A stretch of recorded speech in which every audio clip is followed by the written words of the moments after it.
ئێمە وەکوویەکی نیشتیمانی کوردستان لە یادداشتنامە و بەیانی ئەمڕۆمان کە داواکاری چەندین خاڵمان هەیە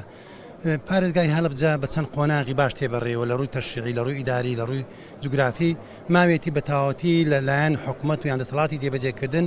بە ڕسمی بناسێندرێ ئەم پارێزگایە بە پارێزگای 19 ئەمە ئەرچی ئەم دەورەیەمان دەبێت لە دەورێ ڕابردوو هەوڵماندا لەگە وەزیری تەختی لەگەر وەزیری سەرۆکی ئەنجومەنی وەزیران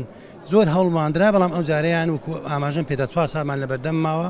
بتوانین پارێزگای هەلەبجە بکرێتە بە پارێزگای 19مینی عێراق. دیارە بەداخەوە کە ئێمە ئێمڕۆ لە ساڕۆژی ئەم کارە ساتبارەدا بەداخەوە نەمانتوانیەوە نا بریندارەکان وەکو پێویست چارەسەر بکرێ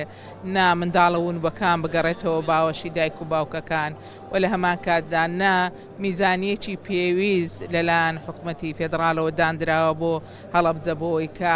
هەر نەبێ ئاسەواری ئەم بەردومانکردە تێدا بە دیار نەکەی ئەمانەوە لە ڕاستیە ئەوەی پێمان بکرێ بیکەین و ئەم جارە هەمومان پێکەوە ئەگەر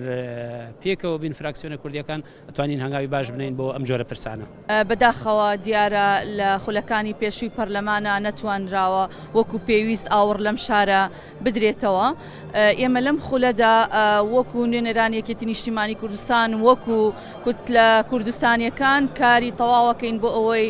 تعویزی مادی و معنەوی کەسوکاری سەربەرزی شەهیدان بکرێتەوە. ئەبێ هەوڵ بدەین لێرە لە پەرلەمانی عێراقەوە و لە داوا لە حکوومەتی عێراق بکەین یەکەم بە شێوەیەکی ڕسمی داوای لێبوردن لە کەسوکاری کیمیابارانی حەلەبجە بکە ئەنجا تعویزیان کاتەوە بە شێوەیەکی باش نەکو هەر بۆستان بێدەنگی